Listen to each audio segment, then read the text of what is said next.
The autumn rain drummed against the windows of Highgrove House as Charles sat alone in his study. The fire crackled softly in the hearth, casting dancing shadows across the oak-paneled walls. It had been 3 months since Diana's funeral, 3 months since the world had mourned the people's princess, and 3 months since his life had been turned completely upside down. He stared at the leather-bound book sitting on his mahogany desk. The diary had been discovered by palace staff while clearing out Diana's private apartments at Kensington Palace. They had brought it to him quietly, discreetly, knowing that whatever secrets it contained were meant for no one else's eyes. The brown leather cover was worn smooth from years of handling, and Diana's initials were embossed in gold letters that had faded with time. Charles had been avoiding opening it for weeks. Part of him feared what he might find inside. Their marriage had been turbulent, filled with misunderstandings, hurt feelings, and ultimately, a very public divorce. He wasn't sure he was ready to read Diana's private thoughts about their relationship, about him, about the choices they had both made. The clock on the mantel chimed 10 o'clock. The house was quiet except for the sound of rain and the occasional pop from the fireplace. Charles reached for his reading glasses and placed them carefully on his nose. His hands trembled slightly as he opened the diary to the first page. Diana's familiar handwriting greeted him, neat and flowing in blue ink. The first entry was dated just after their engagement was announced. Charles remembered that day clearly. The press conference, the awkward interview where he had said he loved Diana, whatever love means. Reading her words now, he could feel her excitement radiating from the page. She wrote about how handsome he looked in his navy suit, how nervous she had been standing next to him, how she couldn't believe she was going to marry the future king of England. But there was something else in her words, something that made Charles's chest tighten. She wrote about feeling overwhelmed by the attention, about lying awake at night wondering if she was good enough for him, if she would be able to handle the pressure of royal life. She had been so young, barely 20 years old, and suddenly thrust into a world she didn't understand. Charles turned the page and continued reading.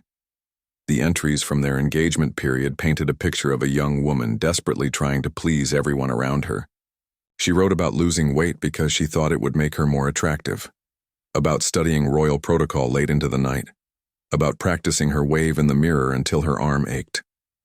She had been trying so hard to become the perfect princess that she had lost sight of who she really was. One entry particularly caught Charles's attention. It was written just 2 weeks before their wedding day. Diana had written about a conversation she had overheard between Charles and his valet. She had been walking past his study when she heard her name mentioned. Curious, she had stopped to listen. What she heard had shattered her heart into a million pieces. Charles had been talking about Camilla Parker Bowles. He had been expressing doubts about the marriage, wondering if he was doing the right thing. He had said that Camilla understood him in ways that Diana never could, that marrying Diana felt like a duty rather than a choice made from love. Diana had written about how she had run to her room and cried for hours, about how she had considered calling off the wedding, but felt trapped by the expectations of the entire world. Reading these words now, Charles felt a wave of guilt wash over him. He remembered that conversation with his valet. He had been struggling with his feelings, torn between his duty to the crown and his personal desires. But he had never known that Diana had overheard him. He had never realized how deeply his words had wounded her even before they had exchanged vows. The next few entries covered their wedding day and honeymoon. Diana wrote about feeling like she was acting in a play, smiling for the cameras while her heart was breaking inside. She described the wedding ceremony as beautiful but hollow, like a fairy tale with no happy ending. During their honeymoon aboard the royal yacht Britannia, she had tried to connect with Charles to find some common ground that could serve as the foundation for their marriage. But Charles was distant, often disappearing for hours to paint watercolors or read alone on deck. Diana wrote about feeling lonely and ignored, about trying to start conversations that led nowhere. She had hoped that once they were alone together, away from the pressure of the public eye, they might find a way to truly know each other. Instead, she felt more isolated than ever. One entry from their honeymoon stood out to Charles. Diana had written about finding a photograph of Camilla that had fallen out of one of his books. She had confronted him about it, and they had had their first real fight as a married couple. Charles remembered that argument now. He had been defensive, claiming that Camilla was just a friend, that the photograph meant nothing. But Diana had seen through his lies, and her trust in him had been shaken from the very beginning of their marriage. As Charles continued reading, he began to see their entire relationship through Diana's eyes. The entries revealed a pattern of hurt and disappointment that he had been blind to at the time. Diana had tried so hard to be the wife she thought he wanted, but nothing she did seemed to be enough. She wrote about formal dinners where he barely spoke to her, about public appearances where he seemed more interested in the crowd than in her, about nights when he would come to bed so late that she pretended to be asleep rather than face another awkward conversation. The diary entries showed a young woman slowly losing herself in a marriage that felt more like a prison than a partnership. Diana wrote about her growing depression, about feeling trapped in a role she had never chosen for, herself about missing her old life where she had been free to be spontaneous and genuine. She described palace life as suffocating, surrounded by people who told her what to do, what to wear, what to say, and how to behave at every moment of every day. Charles set the diary down for a moment and removed his glasses. His eyes were tired, and his heart felt heavy with the weight of Diana's words. He had always known their marriage had problems, but reading her private thoughts made him realize just how much pain she had been in, pain that he had been too self-absorbed to notice at the time. Charles poured himself a glass of whiskey and settled back into his leather chair. The rain had grown heavier outside, creating a steady rhythm against the windows that seemed to match the beating of his troubled heart.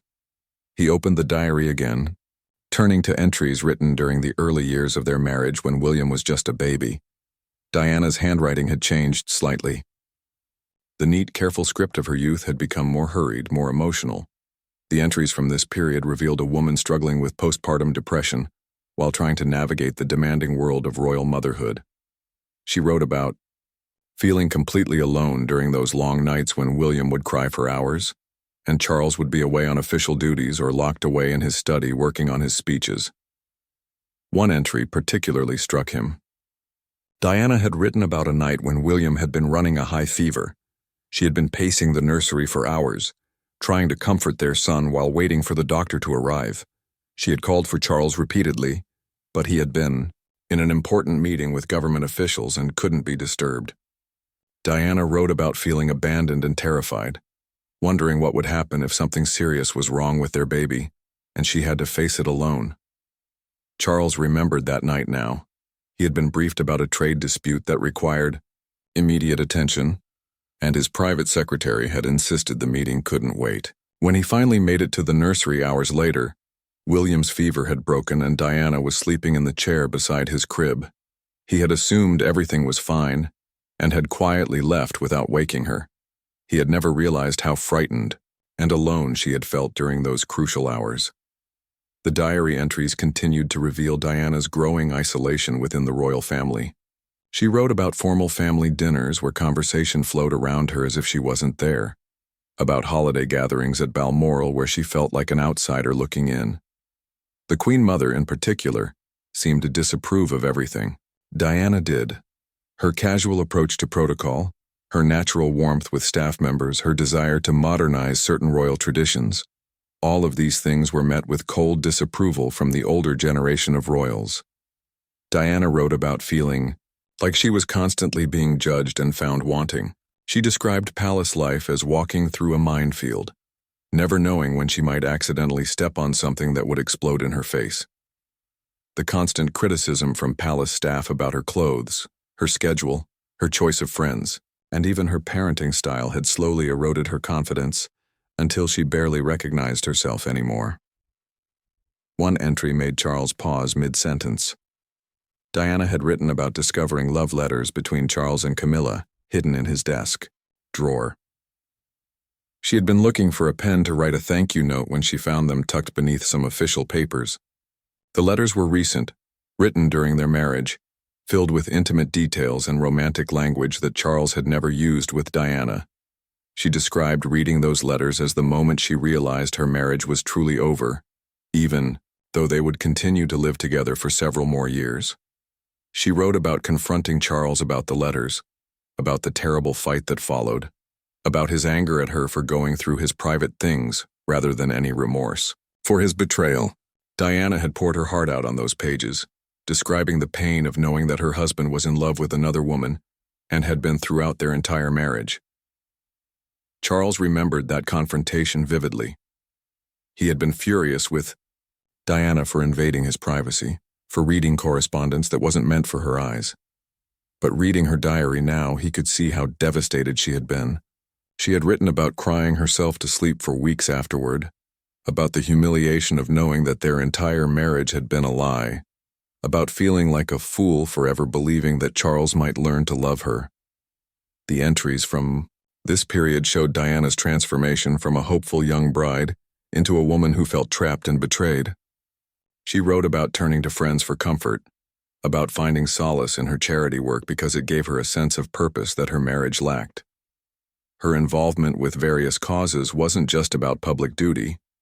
It was her lifeline, the thing that kept her going during the darkest periods of her marriage. Diana's relationship with the media also began to change during this time. The diary revealed her growing understanding of how to use the press to her advantage. She wrote about realizing that the public loved her in ways that the royal family never would, that her warmth and genuine emotion resonated with ordinary people who felt ignored by the establishment. She began to see media attention not as an intrusion, but as a way to maintain her own identity, separate from the royal family that seemed determined to crush her spirit. One particularly revealing entry described a conversation Diana had with her personal protection officer during a charity visit to a homeless shelter. He had commented on how differently she behaved with the public compared to how she was at home.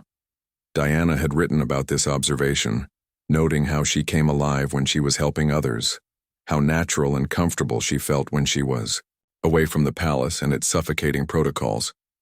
She wrote about the irony of feeling more like herself when she was in public than when she was in private. At home, she was constantly monitored and criticized. Every word was analyzed, every action was scrutinized, and every emotion was seen as inappropriate. But when she was with the people she was trying to help, she could be genuine, compassionate, and real. The public Diana, it turned out, was more authentic than the private Diana who lived behind palace walls. Charles continued reading, discovering entries about their separate lives within the same house. Diana wrote about how they had become strangers sharing a residence, passing each other in hallways with polite nods, maintaining appearances for the staff while living completely separate lives. They had different friends, different interests, and different goals. The only thing they shared anymore were their children, and even their approaches to parenting were vastly different. The diary revealed Diana's growing confidence as a mother and her frustration with Charles's more formal, distant parenting style. She wrote about wanting William and Harry to have normal childhood experiences, about taking them to McDonald's and theme parks, about teaching them to relate to people from all walks of life. Charles, influenced by his own upbringing, believed in maintaining appropriate distance and dignity even with their children. These differences in parenting philosophy became another source of conflict between them. Diana wrote about arguments over school choices, over how much freedom the boys should have, over whether they should be exposed to the harsh realities of the world or sheltered from them. She wanted to raise children who were compassionate and grounded, while Charles wanted to raise future kings who understood their duty and position. As Charles read these entries, he began to understand how differently Diana had viewed their shared experiences. Events that he remembered as minor disagreements she had experienced as major betrayals. Conversations that he had forgotten completely had left deep wounds in her heart. The accumulation of these small hurts over years had created a gulf between them that neither of them had known how to bridge. The fire had burned low in the hearth, casting longer shadows across the study as Charles turned to a section of the diary that made his breath catch in his throat. The entries here were different, more raw, more desperate, filled with a pain so intense it seemed to leap off the page. These were the entries about Diana's struggles with bulimia and self-harm. battles she had fought in complete silence while the world watched her every move. Diana's first mention of her eating disorder came in an entry written just 6 months after their wedding. She described feeling so overwhelmed by the pressure to be perfect that she had begun using food as a way to regain some control over her life. The cycle was devastating. She would eat compulsively when she felt stressed or lonely, then immediately feel guilty and force herself to vomit. The shame of this behavior only made her feel worse, which led to more binge eating, creating a vicious cycle that she couldn't break. Charles read with growing horror as Diana described hiding this behavior from everyone around her. She wrote about making excuses to eat alone, about carrying mints everywhere to mask any odors, about wearing loose clothing to hide the physical effects of her illness. The palace staff might notice that she wasn't finishing her meals, but no one suspected the severity of what she was going through. One entry described a formal state dinner where Diana had excused herself between courses, claiming she felt unwell. She had gone to the bathroom and made herself sick, then returned to the table with a smile plastered on her face, making polite conversation with foreign dignitaries while feeling like she was dying inside. The public saw a radiant princess, but Diana saw herself as a fraud who was slowly self-destructing. Charles felt sick as he read these passages. He had been so focused on his own unhappiness during this period that he had completely missed the signs of Diana's suffering. He remembered being irritated when she would barely touch her food at meals, seeing it as another example of her difficult behavior rather than recognizing it as a cry for help. He had attributed her weight loss to vanity, rather than understanding it was the result of a serious mental health condition. The diary revealed that Diana's bulimia was closely tied to her feelings of powerlessness in the marriage. She wrote about how eating and purging gave her a sense of control when everything else in her life felt chaotic and predetermined. When she couldn't control Charles's feelings for her, couldn't control the media attention, couldn't control the criticism from the royal family, she could at least control what happened to the food she ate. Even more disturbing were the entries about self-harm. Diana wrote about cutting herself with razors, about throwing herself downstairs, about deliberately injuring herself as a way to express pain that she couldn't put into words. She described these incidents as desperate attempts to make her internal anguish visible, to show the world how much she was hurting inside. One particularly heartbreaking entry described an incident that Charles remembered all too well. Diana had thrown herself down a flight of stairs at Sandringham while she was pregnant with William. At the time, Charles had been furious with her for being so reckless with their unborn child's life. Reading her diary now, he learned that she had done it deliberately, that she had been so desperate for his attention and concern that she had risked her own life and their baby's life just to get him to notice her pain. Diana wrote about lying at the bottom of those stairs, bleeding and in pain, waiting for Charles to come to her aid, but instead of rushing to comfort her, he had coldly informed her that he was going riding as planned and left her there. She described the devastation of that moment, of realizing that even putting herself in physical danger wasn't enough to make him care about her well-being. The entries from this period also revealed Diana's growing awareness that she needed professional help, but the palace's refusal to allow her to seek treatment. She wrote about begging Charles to let her see a therapist, about explaining that she was struggling with depression and anxiety that she couldn't handle alone. But the palace's position was that seeking mental health treatment would be seen as a sign of weakness, that it would damage the reputation of the royal family if word got out. Diana described feeling completely trapped, unable to get help for her conditions because doing so would bring shame on the institution she had married into. She wrote about the cruel irony of being expected to maintain a perfect public image while falling apart in private, of having to smile and wave at crowds while feeling like she was drowning in her own despair. Charles paused in his reading to pour another drink, his hands shaking slightly as he processed what he was learning.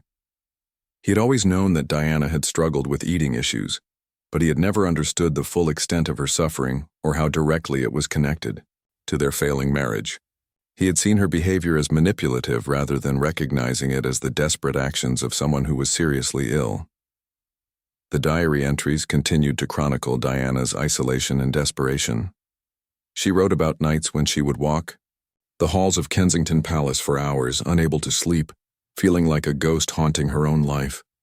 She described the surreal experience of seeing herself on television, watching footage of herself at public events where she appeared happy and confident, then comparing that image to how empty and hopeless she felt inside.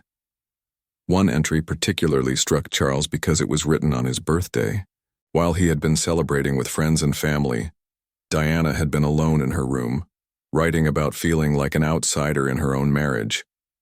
She described watching him laugh and enjoy himself at his party, surrounded by people who genuinely cared about him, while she felt completely disconnected from everyone around her. Diana wrote about the loneliness being the worst part of her struggles. She was surrounded by people all the time, staff, security, courtiers, family members, but she felt completely alone because no one truly saw her or understood what she was going through. The bulimia and self-harm were symptoms of a much deeper problem. She felt unloved, unwanted, and trapped in a life that was slowly killing her spirit. The entries also revealed Diana's guilt about her children during this difficult period. She wrote about worrying that her depression and eating disorder were affecting William and Harry, about feeling like she was failing them as a mother. She described trying to hide her symptoms from them while also attempting to give them the love and attention they needed, a balancing act that left her exhausted and even more frustrated with herself. But there were also moments of hope scattered throughout these dark entries. Diana wrote about small victories, days when she managed to eat normally, times when she felt genuinely happy playing with her children, moments during charity work when she felt connected to a larger purpose. These glimpses of light made the darker passages even more poignant, showing that despite everything she was going through, Diana never completely gave up hope that things might get better. As Charles continued reading, he began to see a pattern in Diana's entries. Her worst episodes seemed to coincide with periods when their relationship was particularly strained, when he was spending more time with Camilla, or when there had been public speculation about their marriage problems. Diana's mental health was directly connected to the state of their relationship, and his actions, or lack of actions, had a profound impact on her well-being. Charles reached the middle section of the diary, where Diana's handwriting had become stronger, more confident. These entries covered the period when she had begun to find her own voice and establish her independence, but they also revealed the growing warfare between them as their marriage continued to deteriorate. The pages chronicled not just their personal battles, but Diana's transformation into a global icon who was increasingly seen as more popular and relatable than the rest of the royal family. One entry described the moment Diana realized she had become more famous than Charles himself. She wrote about a joint appearance at a hospital opening, where the crowds had chanted her name and largely ignored him. Initially, she had felt guilty about this, worried that she was somehow failing in her duty to support him. But as she observed Charles's growing resentment toward her popularity, she began to understand that their marriage had become a competition rather than a partnership. Diana wrote candidly about learning to use her charisma strategically. She described studying how different outfits, gestures, and expressions affected public reaction to her appearances. She had discovered that by wearing certain colors or choosing specific charities to support, she could generate headlines that would overshadow whatever Charles was doing that day. What had started as innocent attempts to do her royal duty well had evolved into a calculated effort to establish her own identity, separate from her failing marriage. The entries from this period revealed Diana's growing frustration with the palace's attempts to control her. She wrote about heated arguments with Charles's private secretaries who wanted to limit her public appearances, who felt threatened by her popularity and worried that she was overshadowing the future king. They had suggested reducing her solo engagements and ensuring that she always appeared alongside Charles to reinforce the impression of marital unity. But Diana had refused to cooperate with this strategy. She wrote about the satisfaction she felt when defying these restrictions, about deliberately scheduling high-profile charity events on the same days as Charles's official duties. She had learned that the media would always choose to cover her activities over his, and she used this knowledge as a weapon in their private war. One particularly revealing entry described a conversation Diana had overheard between Charles and his mother about her problematic behavior. The Queen had apparently expressed concern that Diana was becoming too independent, that her popularity was threatening the established hierarchy of the royal family. Charles had agreed, suggesting that they needed to find ways to bring Diana back into line. Reading about this conversation, Diana had felt both hurt and liberated. Hurt, because it confirmed that her own family saw her as a problem to be managed rather than a person to be supported, but liberated, because it freed her from any remaining sense of obligation to protect their feelings. She wrote about deciding that if they were going to treat her as an enemy, she might as well act like one. The diary entries from this period also revealed Diana's growing awareness of her own power. She wrote about learning to work with journalists, about understanding how to time her public appearances for maximum impact, about developing relationships with photographers who would capture her in the most flattering light. She had discovered that she could shape public opinion simply by choosing where to be seen and how to present herself. Charles read with a mixture of admiration and alarm as Diana described her media strategy. She wrote about deliberately choosing charities that would resonate with ordinary people, AIDS patients, homeless individuals, landmine victims, causes that made her appear compassionate and modern while making the rest of the royal family seem out of touch and old-fashioned. She had understood instinctively that in the modern world, emotional connection mattered more than tradition and protocol, but the diary also revealed the personal cost of this public persona. Diana wrote about feeling like she was living two separate lives, the confident, radiant princess that the world saw, and the lonely, insecure woman who existed behind closed doors. She described the exhaustion of always having to be on, of never being able to let her guard down except when she was completely alone. One entry described a charity gala where Diana had given a particularly moving speech about supporting disadvantaged children. The audience had given her a standing ovation, and the newspapers the next day had praised her warmth and genuine emotion. But Diana wrote about going home that night and crying for hours, not because she was unhappy with her performance, but because she realized that the love she received from strangers was the only love she had in her life. The entries continued to chronicle the complete breakdown of her relationship with Charles. They were no longer even attempting to maintain the pretense of a happy marriage in private. Diana wrote about separate bedrooms, separate schedules, and separate lives. They communicated through their private secretaries rather than speaking directly to each other, except when absolutely necessary for public appearances or decisions about their children. Charles was particularly struck by Diana's descriptions of their joint public appearances during this period. She wrote about the careful choreography required to create the illusion of marital harmony for the cameras, standing close enough to suggest intimacy, but not so close as to require actual physical contact, timing their smiles to coincide with photo opportunities, maintaining conversation that looked natural from a distance but was actually about logistics and scheduling. Diana described these performances as emotionally draining theater. She wrote about the surreal experience of waving to crowds who were cheering for a fairy tale romance that didn't exist, about signing autographs for people who saw her as the perfect princess, while knowing that her real life was a nightmare of loneliness and rejection. The gap between her public image and private reality had become so vast that she sometimes felt like she was losing touch with who she really was. The diary entries also revealed Diana's growing resentment toward Camilla Parker Bowles.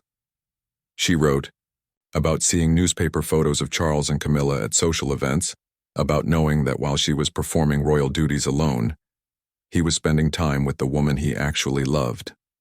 Diana described the humiliation of reading speculation about her husband's affair in the same newspapers that praised her charity work and fashion choices. But rather than accepting the situation quietly, Diana had begun to fight back. She wrote about deliberately scheduling public appearances that would generate positive media coverage on the same days that Charles was seen with Camilla, about working with friendly journalists to ensure that unflattering stories about Charles and Camilla received prominent placement. She had learned that in the court of public opinion, she held all the advantages. One entry described a particularly vicious cycle where Charles would spend a weekend with Camilla. Diana would respond by making a surprise visit to a children's hospital that generated glowing coverage, Charles would retaliate by criticizing Diana's attention-seeking behavior in front of palace staff, and Diana would then plan an even more high-profile charity event to assert her independence. As Charles read these passages, he began to understand how their marriage had devolved into a public relations battle where their children had become collateral damage. Diana wrote about trying to shield William and Harry from the worst of their conflicts, but also about using them strategically to reinforce her image as a devoted mother. She described the guilt she felt about involving their children in their adult problems, but also the satisfaction of knowing that the public saw her as the more loving and involved parent. The entries from this period painted a picture of two people who had become so focused on winning their private war that they had lost sight of everything else that mattered. Their marriage had become a performance for public consumption, their home had become a battlefield, and their relationship had transformed from love into something much darker and more destructive. The later sections of Diana's diary revealed a woman who had found unexpected strength in her independence, but also someone who carried deep regrets about the path her life had taken. Charles read entries written after their separation was announced, when Diana was finally free to live on her own terms, but was also grappling with the reality that her fairy tale marriage had become a very public failure. Diana wrote extensively about the period following their separation, describing both the relief and the terror she felt at finally being on her own. She had spent 15 years having every aspect of her life managed by palace staff, and suddenly she was making her own decisions about everything from her daily schedule to her long-term goals. The freedom was intoxicating, but it was also overwhelming for someone who had never truly been independent. One entry described Diana's first night alone in Kensington Palace after Charles had moved out permanently. She wrote about walking through the empty rooms, finally able to redecorate and rearrange things according to her own taste, rather than following royal protocol. But she also described the loneliness of that silence, the strange mix of liberation and abandonment that came with getting exactly what she had thought she wanted. The diary revealed Diana's complicated feelings about their divorce proceedings. She wrote about the relief of finally being able to tell her side of the story publicly, about the satisfaction of seeing public opinion swing decisively in her favor. The British people clearly saw her as the wronged party, the innocent victim of an arranged marriage that had been doomed from the start. But Diana also expressed guilt about the damage their public battle was doing to William and Harry, and concern about how their conflict was affecting the monarchy as an institution. Charles was particularly struck by Diana's entries about their children during this period. She wrote about trying to maintain some sense of normalcy for William and Harry while their parents' divorce played out in headlines around the world. She described the heartbreak of seeing their confusion and pain, of trying to explain why Daddy wasn't living with them anymore, without turning the boys against their father. But the diary also revealed Diana's determination to use this opportunity to give her children experiences she felt they had been denied during the marriage. She wrote about taking them on normal family outings, to movies, restaurants, and amusement parks, without the usual entourage of protection officers and palace staff. She wanted William and Harry to understand that there was life beyond the bubble of royal existence, that they could relate to people from all walks of life. One particularly touching entry described a trip Diana took with the boys to a homeless shelter where she volunteered. She wrote about how naturally they interacted with the people there, how William and Harry showed genuine compassion for individuals who had faced hardships they could barely imagine. Diana saw this as proof that despite their privileged upbringing, her children had inherited her ability to connect with others on a human level. The diary entries from this period also chronicled Diana's evolution into a global humanitarian figure. Free from the constraints of royal protocol, she was able to choose causes that truly mattered to her and speak about them with unprecedented honesty. She wrote about her work with AIDS patients, about how touching and hugging people with the disease had helped break down stigma and fear. She described the satisfaction of using her fame for something meaningful, rather than just ceremonial ribbon cutting. Diana's campaign against landmines particularly captured her passion during this period. She wrote about walking through minefields in Angola and Bosnia, about seeing firsthand the devastating impact these weapons had on civilian populations long after conflicts had ended. She described the anger she felt toward governments that continued to manufacture and deploy these indiscriminate killers, and her determination to use her global platform to bring attention to the issue. But the diary also revealed the personal cost of Diana's humanitarian work.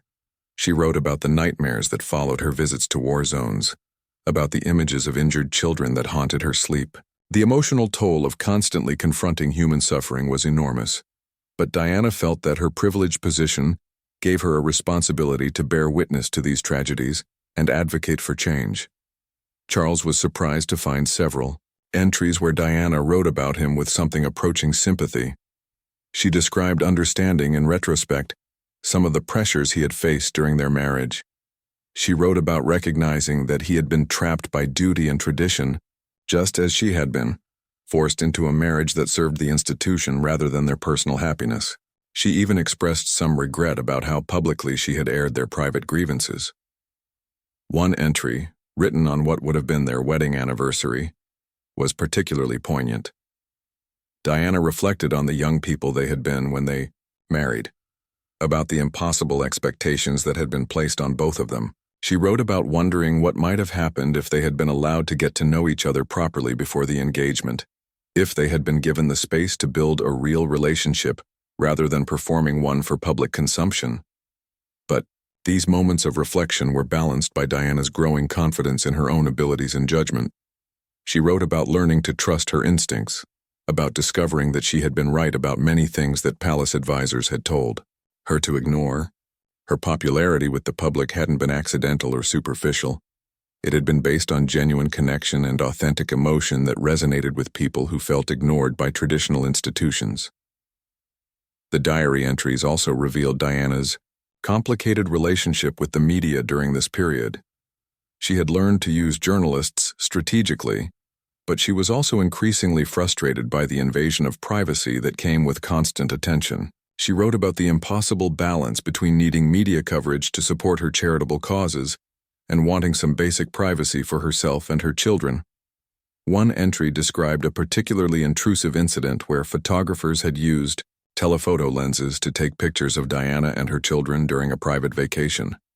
She wrote about the violation she felt, about how this kind of harassment made it impossible for her to give William and Harry anything approaching a normal childhood. She described the constant tension between her public role and her private life, between her duty to remain accessible to the public and her need to protect her family. Diana also wrote about her romantic relationships during this period, about the loneliness of being one of the most famous women in the world but still yearning for genuine love and companionship. She described the challenge of dating as someone whose every relationship became front-page news, whose potential partners were subjected to intense scrutiny and often brutal media coverage. She wrote about James Hewitt with both fondness and regret, describing their relationship as the first time she had felt genuinely desired and appreciated as a woman, rather than just as a royal trophy. But she also expressed guilt about the affair, about how it had complicated an already difficult situation and provided ammunition for those who wanted to paint her as unstable or immoral. The entries revealed Diana's growing understanding of her own worth and what she wanted from future relationships. She wrote about refusing to settle for less than genuine love and respect, about learning to recognize the difference between men who were attracted to her fame and those who were interested in her as a person. She described the process of rebuilding her self-esteem after years of feeling unloved and unwanted in her marriage. One particularly revealing entry discussed Diana's thoughts about remarriage. She wrote about wanting to find someone who could love her children as well as her, someone who understood the unique challenges that came with being part of her life. She expressed hope that she might someday find the kind of partnership she had always dreamed of, but also acknowledged that any future husband would have to navigate the complexities of her public role and her relationship with William and Harry. The diary entries from this period also showed Diana's evolution as a mother. Free from the constraints of royal protocol, she was able to parent more according to her own instincts. She wrote about encouraging William and Harry to express their emotions openly, about teaching them empathy and compassion through her charitable work, about ensuring they understood their privilege came with responsibility to help others. Diana described taking her children to meet homeless people AIDS patients, and refugees, not to exploit these encounters for publicity, but to ensure that William and Harry understood the realities faced by less fortunate people. She wrote about their natural compassion and their genuine interest in helping others, qualities she hoped would serve them well as they grew into their royal roles. But the diary also revealed Diana's concerns about her children's future. She wrote about worrying that the damage from her divorce might affect their emotional development, about the challenge of preparing them for their royal duties while also allowing them to have normal childhood experiences. She described the delicate balance of protecting them from media attention while also preparing them for the public life they would inevitably lead. As Charles continued reading these later entries, he was struck by the remarkable transformation Diana had undergone. The insecure young woman who had entered their marriage had evolved into a confident, independent person who knew her own mind and wasn't afraid to follow her convictions. She had found her voice and her purpose, even though it had come at the cost of their marriage and her position within the royal family. The final entries in this section revealed Diana's growing sense of peace with her choices. She wrote about feeling grateful for the experiences that had shaped her, even the painful ones, because they had taught her strength and resilience she hadn't known she possessed. She described feeling more authentic and true to herself than she had ever felt during their marriage, despite the challenges and uncertainties of her new life. Diana wrote about her hopes for the future, for her children, for her charitable work, and for her personal happiness. She expressed optimism about the positive changes she was seeing in public attitudes toward issues she cared about, satisfaction with the impact her humanitarian work was having, and cautious hope about the possibility of finding love again. These entries painted a picture of a woman who had survived a devastating period in her life and emerged stronger and more purposeful than before. Charles reached the final section of Diana's diary with trembling hands. The entries here were the most recent, written in the months leading up to her death. His eyes filled with tears as he read her words, knowing that these were among the last thoughts she had committed to paper, unaware that her life would soon be cut tragically short. The final entries revealed a Diana who had found a new sense of purpose and direction in her life. She wrote extensively about her relationship with Dodi Fayed, describing him as someone who made her feel young and carefree. Again, for the first time in years, Diana wrote about feeling genuinely happy and optimistic about the future. Dodi treated her like a woman rather than a symbol, and she reveled in the simple pleasure of being appreciated for who she was rather than what she represented. Diana wrote about their summer together with a joy that leaped off the page. She described romantic dinners on his yacht, lazy afternoons in the Mediterranean sun, and conversations that lasted late into the night. She felt like she was experiencing the kind of romance she had dreamed about as a young woman, the fairy tale love story that her marriage to Charles had never provided. For the first time in years, she was writing about the future with genuine excitement rather than anxiety. But the diary also revealed Diana's awareness that her relationship with Dodi was controversial. She wrote about the media frenzy surrounding their romance, about the racist undertones in some of the coverage, and about the establishment's disapproval of her choice to date someone outside their traditional circle. She described feeling frustrated that even in her private life, she couldn't escape criticism and judgment from those who felt entitled to have opinions about her personal choices.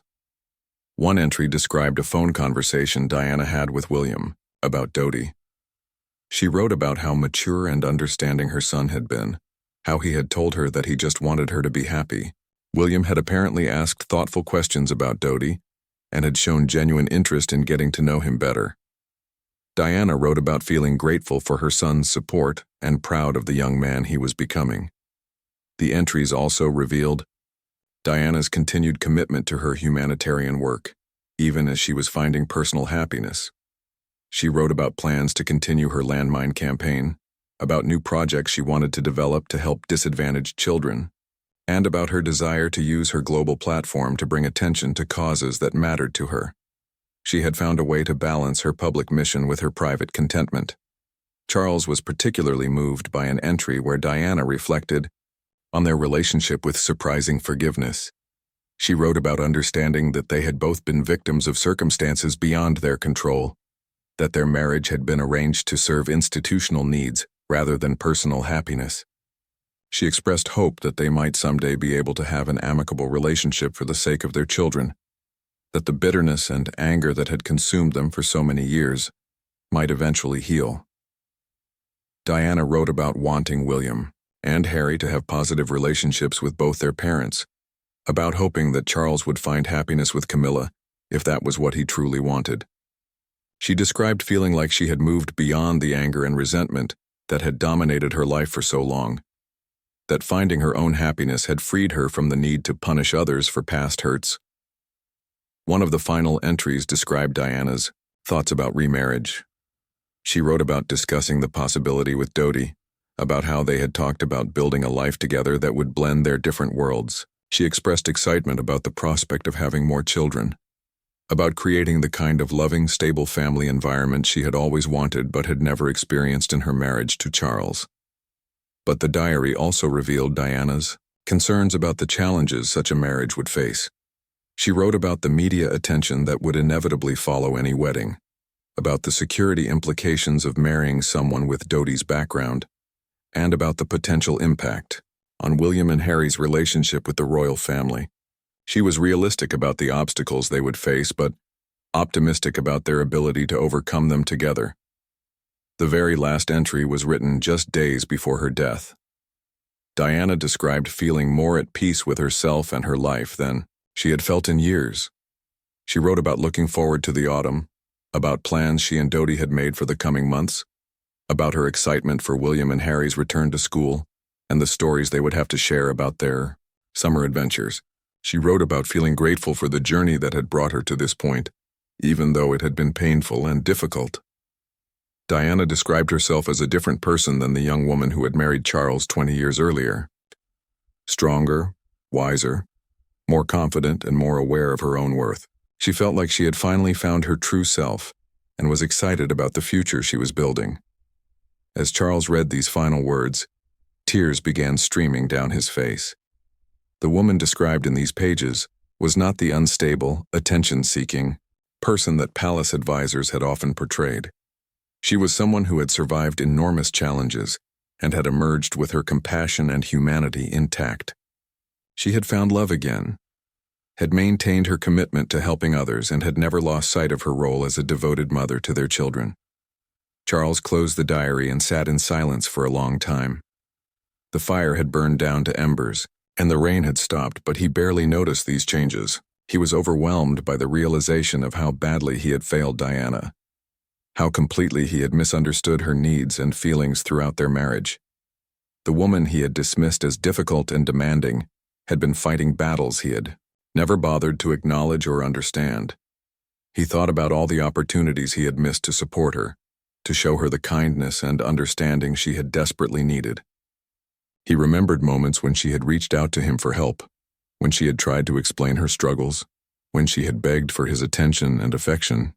He had been so focused on his own unhappiness, so resentful about being forced into their marriage, that he had failed to see the person behind the princess facade. Charles realized that Diana's death had robbed not only the world of a remarkable humanitarian figure, but had also taken away any chance for them to heal their relationship and find a way to be friends and co-parents. The forgiveness and understanding she had expressed in her final entries would now forever remain one-sided. He would have to live with the knowledge of how much pain he had caused her and how little he had done to help her when she needed it most. As he sat alone in his study, Charles felt the full weight of his regrets settling on his shoulders. Diana's diary had shown him a version of their story he had never seen before, had revealed depths of pain and strength he had never recognized. He understood now that she had loved him in the beginning, had tried desperately to make their marriage work, and had only given up when it became clear that he would never return her feelings. The morning light was beginning to filter through the windows when Charles finally stood up from his chair. He carefully placed Diana's diary in his desk drawer, knowing that her words would stay with him forever. He had learned the truth about their relationship, but it was a truth that brought only sorrow and the bitter knowledge of what might have been if he had been a different kind of man, and she had been given the love she deserved.